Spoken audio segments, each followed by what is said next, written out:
Hello everybody and welcome back to For Real. It's Wednesday, so that means it's time for this week's News Moto. Thank you so much for liking our videos and subscribing to our channel. Doing these things is free and it really helps to get us more views. More views means that YouTube pays us more money, and all the money that we make is donated to charities here in Cambodia. In the description of this and every video, you can see the amounts we've donated so far and the different charities we've been able to support with your help. Without further ado, today is Wednesday the 15th of September. Cambodia has today recorded 653 new COVID cases, taking the national total to 101,433. The milestone of 100,000 was passed during this week just gone. There have been 9 new deaths, bringing that total to 2,067. Prime Minister Hun Sen has given immediate instruction for vaccination of 6 to 12-year-olds to commence, and he also announced that the vaccination of 3 to 6-year-olds would follow once the 6 to 12-year-olds were complete. The number of people fully vaccinated with 2 doses of a vaccine is sitting at 8,681,113, and people having just 1 dose is sitting at 9,773,760. The goal is still to get to a total of 12 million vaccinated by the end of September, ahead of the upcoming Chum Ben Festival holidays that fall in early October. Siem Reap's provincial governor has decided to close the province for a week due to the increasing rise of cases in Siem Reap City. Siem Reap City Inspector added to the governor's decision, stating that authorities will not allow people to enter or leave the city. The blockade of the city started at midnight on the 12th of September and will run until the 18th. Meanwhile, in Phnom Penh, the capital administration has decided to continue administrative measures to suspend high-risk activities for another 14 days until the 23rd of September. Restrictions include public and private educational institutions that do not yet have a policy to reopen, club businesses such as karaoke bars, discos, beer gardens and casinos, resorts, museums, playgrounds, parks, massage parlours and saunas, and also cinemas, theatres, gyms and sports centres. All gatherings of more than 15 people, and gatherings of people just to drink alcohol are prohibited. With the Chum Ben Festival approaching, the government has started ramping up its precaution measures as it could be a super spreader event. The Health Minister said in addition to increased vigilance by consistently implementing the 3 do's and the 3 don'ts, guidelines for family gatherings, travel and food preparation should be observed. Family gatherings are restricted to those living in one house, and other family members must not be invited to visit. When travelling, people should choose personal vehicles and avoid public transportation with many passengers. Venerable Nung Tang, who's a monk, said that the Pagoda Committee has prepared pagodas for visitors celebrating Chum Ben. He said, "We have cleaned the pagodas and prepared the grounds well to welcome people to pray in the pagodas and offer food to the monks." With large numbers of people moving around Cambodia, some hotels have implemented new guidelines. The Dara Hotel Group has launched the Stay Safe with Dara Hotels program, making rapid antigen COVID-19 tests mandatory in all properties across Cambodia. The test will be administered on-site at every Dara hotel by staff members that have undergone training from the Ministry of Health. The rapid test will be available free of charge for guests booking 2 or more nights and for a nominal charge for 1-night stays. Guests actually have 3 options for the test. I'll break these down for you so you can see what's on offer. Option number 1 is the BYO and DIY. This involves self-administering your own rapid test under supervision of the hotel staff. Option 2 is buy, then DIY, and this is where you purchase a test kit from the hotel for $5 and then self-administer the test in front of the hotel staff. Option 3 we're calling the full service option, and that's where you purchase the test kit for $5 from the hotel and then you pay them an additional $10 to administer the test for you. If a guest tests positive, Ministry of Health protocols will be followed. This is really interesting to see, and we'll watch and see how it goes. There's no roadmap for reopening in the post-vaccination phase, and it's going to be interesting to see how businesses navigate this new territory. Having said that, there is some good news that I've just become aware of. A 39-page document has been circulated to some people that own businesses in Siem Reap, and it outlines the steps they'll need to take once Cambodia reopens for tourism. So that shows that there is planning going on behind the scenes, and I think you'll agree that that's a really good sign.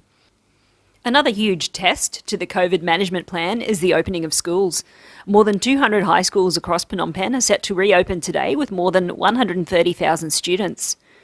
A Phnom Penh municipal spokesperson said authorities and education officials needed to carefully consider a number of tasks before schools could reopen. The reopening of schools requires each school to meet the health requirements of the Ministry of Education and the Ministry of Health. Let's all hope that the reopening runs smoothly and they get an A+ for their effort. Now onto a film that has certainly excelled in its class. The film, White Building, has won the Best Film and Best Actor awards in the international category at the recent Venice Film Festival. The Best Actor award goes to Pisette Chun, who plays the protagonist of the film. White Building was directed by Kavich Niang and will premiere in France in December. The movie has also been selected to represent Cambodia in the Best International Feature Film category for the 2022 Academy Awards. The film follows the story of Sam Nang, which means lucky in Khmer, and his group of friends when their home in Phnom Penh is about to be demolished. It tells the story of family pressure, the tension between neighbours, and the displacement that goes along with gentrification. This seems like a good opportunity to segue into congratulations to Mark and Kanal on the birth of their first child, whose name is Max Samnang. If you're a newcomer to this channel, you might not know, but Mark has a YouTube channel himself and it's called Mark's Mildly Interesting. Be sure to check it out, there's a link in the description below. Subscribe and that will bring him maximum luck. Okay, the next stories are about sex, drugs and, well, more sex. The Phnom Penh Appeals Court has upheld the 7-year jail sentence of a 37-year-old garment worker who was found guilty of trafficking 15 Cambodian women. Apparently, she told the 15 women that they would be marrying Chinese men in China, but instead the women were sold on as sex slaves. According to Article 11 of the Law on Suppression of Human Trafficking and Sexual Exploitation, the jail term is between 7 and 15 years for this crime. The woman was also ordered to pay 20 million reals, which is about $5,000, to each of the 15 victims as compensation. During the trial, the woman admitted to committing the offence, but said that the victims had begged her for help to find rich Chinese men for marriage as they wanted monies to support their poor families. She said that she did not know that they were sold on from the Chinese men to other men in China and used as sex slaves. Next up, we have a story about a monk about town. A former chief monk in Kampong Cham province was defrocked last week. He said that he will not enter the monkhood again due to an affair with a woman. The chief monk in Cham Kha Lur district's Duan Bos village was forced to leave the monkhood on the 2nd of September as he was believed to be involved in an affair with a woman in the village. Some speculated that he was defrocked because of his activism. He admitted that he had been in a relationship with the woman which seriously undermined Buddhist values. The man had been chief monk at the pagoda since 1995. A Chinese couple were arrested for their involvement in a drug trafficking case. The anti-drug department coordinated with the Phnom Penh Municipal Police to crack down on a BKK2 condo in Phnom Penh. Officers arrested the two with 6.5 kilos of MDMA, 1.09 kilos of ice, 608.33 grams of amphetamine, and 228.9 grams of ketamine, 1.5 kilos of nimetazepam, and 4 kilos of other drugs in their possession. Police also seized 2 mobile phones and other drug processing equipment. In these kinds of cases, the news report always includes a photo of the accused standing behind a table on which all of the items are displayed. At For Real, we refer to this as the table of shame. This couple had so many drugs and paraphernalia that it didn't fit on a table, so they had to sit on the floor behind their items. The two are currently in police custody and awaiting further investigation before being sent to court. And now for a very fishy story.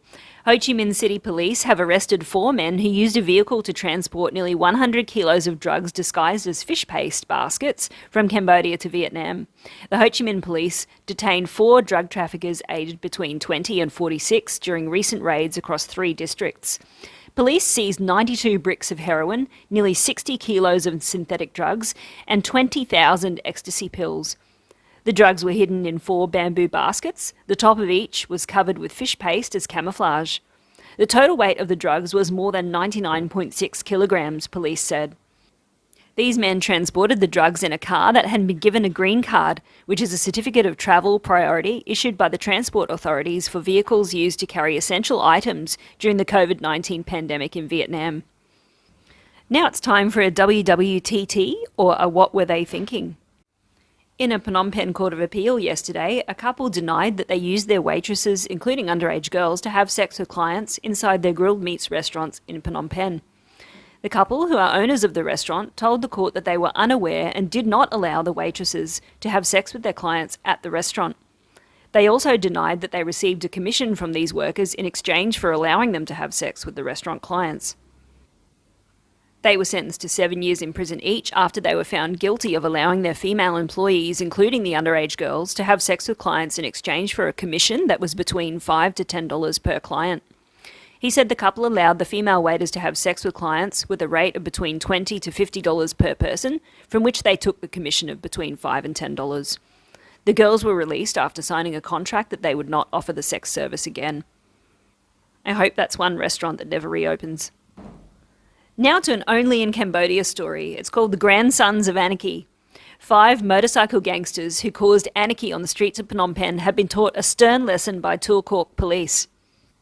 Police had also tracked the young yobs' behaviour on social media, where they had posted images of their dangerous and antisocial antics. Once apprehended, police cracked down very hard on the young hoodlums. They confiscated their motorbikes, shaved their heads, and made them sign contracts to keep the peace. The article also refers to the hoodlums as 5 ne'er-do-wells, not a phrase you come across very often in the West. We'll finish up with a story about how businesses are staying afloat in Phnom Penh's Riverside area. A lot of you might be familiar with that area if you've visited Phnom Penh before. A lack of customers, curfews, lockdowns, and ban on alcohol sales have made life really difficult for the bars in this area. The ban on alcohol sales has made survival for bars that don't sell food very difficult in Phnom Penh.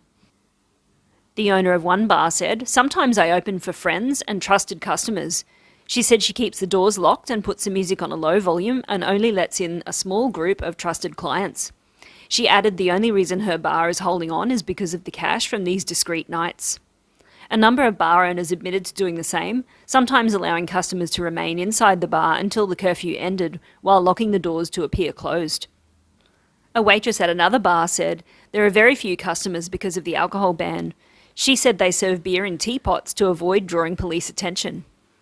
Some tuk-tuk drivers used to be very connected in terms of supplying illegal narcotics and prostitutes, but the women have returned to their home provinces or have gone on dating websites instead, and the drug providers have found legitimate jobs.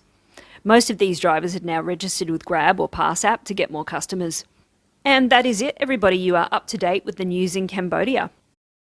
Thank you so much for joining us on this week's edition of the News Moto. It's been an absolute pleasure to bring you the news from Cambodia. Lots of things happening, and I hope we will have some more detail about the potential reopening of Cambodia's borders very soon. If you haven't already, please don't forget to like, subscribe, leave a comment, all that kind of stuff. It really helps us, as you know. Links to the other channels that are making content in Cambodia are in the description of this video, and links to all of the stories that we've mentioned, plus a lot more that we haven't, are in the first comment underneath this video. It's been an absolute pleasure. Let's do this again soon. Bye.